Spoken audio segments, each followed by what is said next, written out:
Now at noon, a Northeast Portland neighborhood problem spelled with a capital P. I asked her if she got pee bottled. He said pee bottled, as in large bottles of urine dumped on people's property. We're going to take a closer look at this issue that's been going on for 9 months. Plus, broken windows and Molotov cocktails. Just a bunch of PTSD in a place that I call home. The disturbing message that an alleged vandal tried to deliver to a Portland business. Then later, parents in Multnomah County fight back against a proposal in Salem that could mean the end of the Preschool for All program. That's what a lot of parents in my community face every day. Do I pay my rent or do I pay for childcare? The latest on this story suggests fighting back actually worked. KGW News at noon starts right now.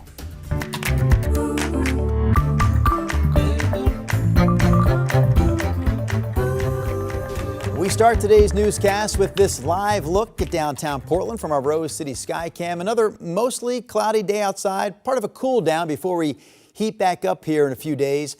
Rod Hill in the Weather Center. Rod, I'm saying mostly cloudy based on yesterday, to be honest with you, when we eventually got some sunshine in the late afternoon and evening hours. So I asked you, will we get a break in the clouds here today? Well, again, yesterday, it wasn't that we had clearing. It's that for the most part, the clouds kind of thinned enough to get some filtered sun. And that popped us to 70. And to answer your question, Drew, yes, I do expect that again. Here's the visible satellite picture behind me. Again, this is actual photography from a satellite up in space, if you will. So everything white represents the cloudiness. And certainly from Portland up to Kelso and over to Tillamook, that's just solid.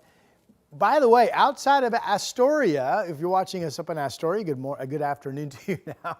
You folks reporting a trace of moisture today, but the rest of us, we did not get what I expected. I thought we'd have around us some drizzle or some light moisture this morning. That did not happen. Moving forward today, we will be dry.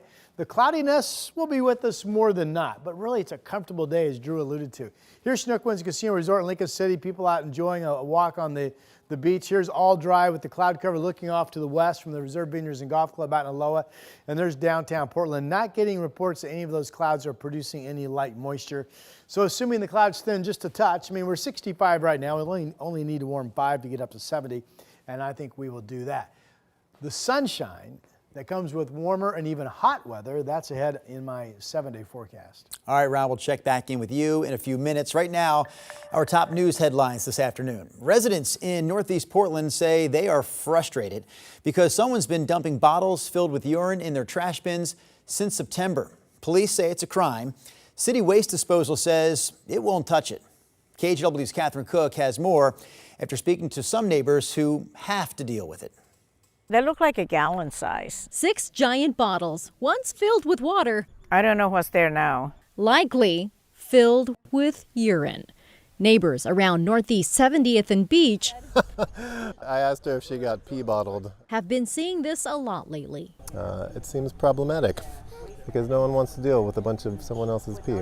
Somebody else said, take it into the house and put it down the drain. I'm not touching that. Jean found this stash Tuesday morning, recycling day. Someone had set the containers among items in her blue bins on this gravel median. And while some might argue urine can be recycled into water, that's not how it works here. And I said, what do I do with it? And nobody could tell me. We reached out to Metro. A spokesperson told us their hazardous waste facilities don't accept human waste. However, they said their RID patrol will often clean up messes left in public right-of-ways like this one. Jean filed a request, and Metro told us in this case they will respond. Jean's lucky.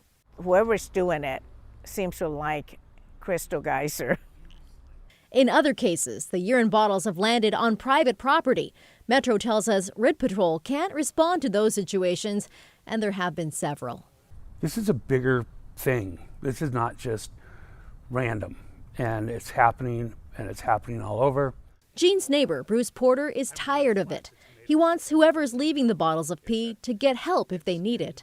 You can't carry 6 2-gallon jugs of waste without having a purpose to it.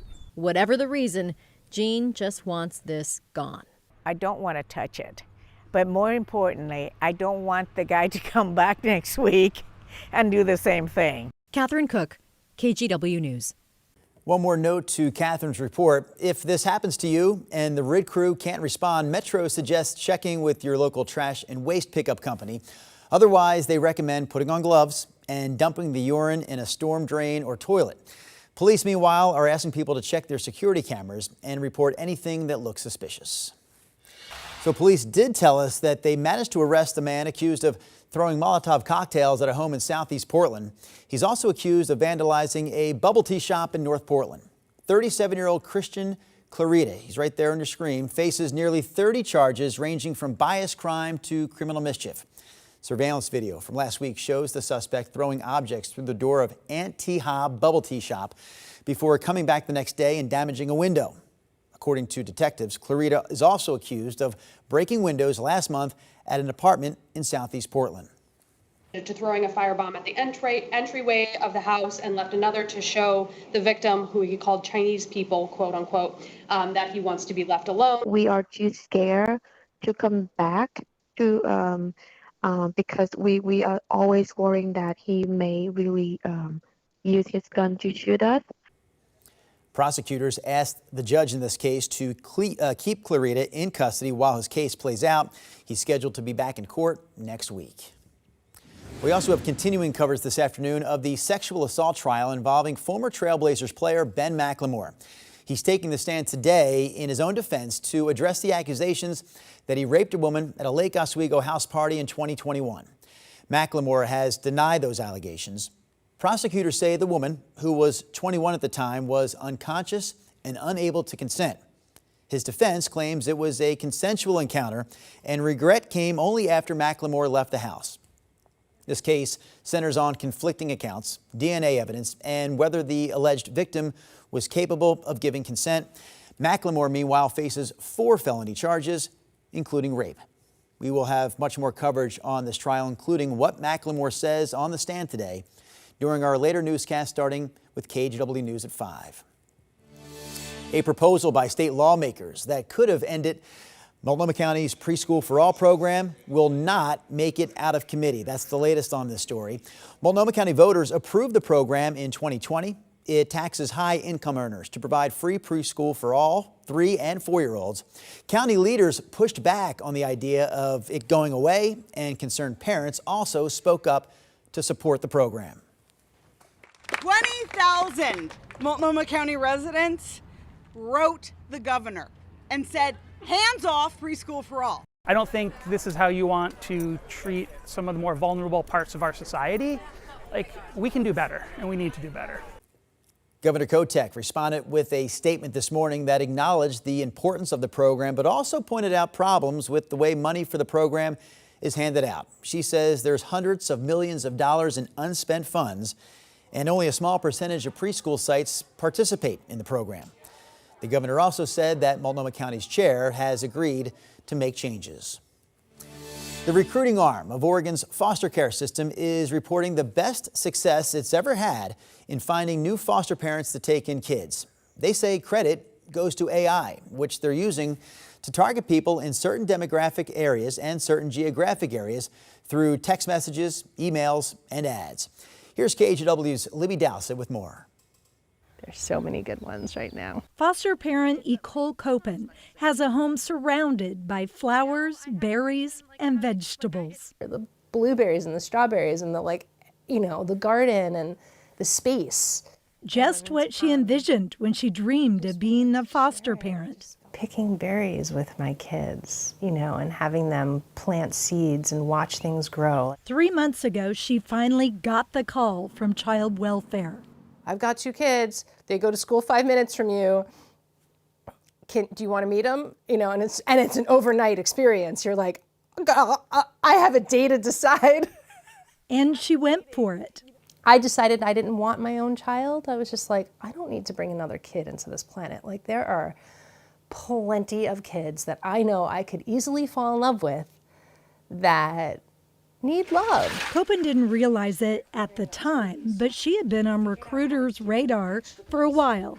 Her home fit the need for 2 siblings. We're not doing anything to surveil. Actually, what we're just trying to do is encourage folks in the community around what the particular community need is, and to encourage hospitality and generosity. Ben Sand is with the contingent that oversees Every Child, the agency that serves as the Oregon Department of Human Services child welfare recruiting arm for foster families.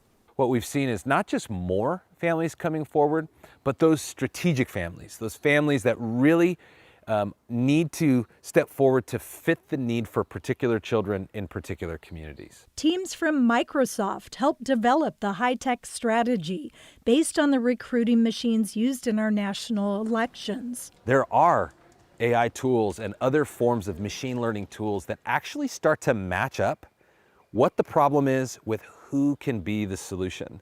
Using data from each zip code in Oregon, the contingent identifies traits of kids in care and matches them with potential foster parents. What's happened is states across the country are now looking at Oregon as this best-in-class strategy. And so that's actually informed a lot of our national expansion, and now we're growing across the country. Copen says if the process helps find new foster parents, it works for her. She hopes it encourages others to give it a shot.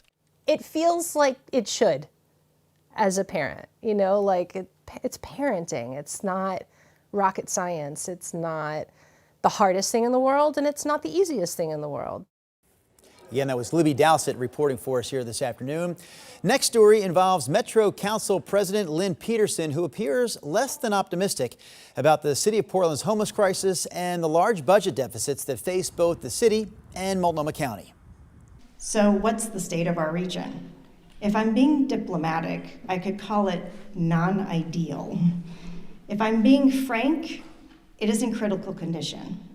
Since the last state of the region, we have had a drumbeat of stories about an economic doom loop.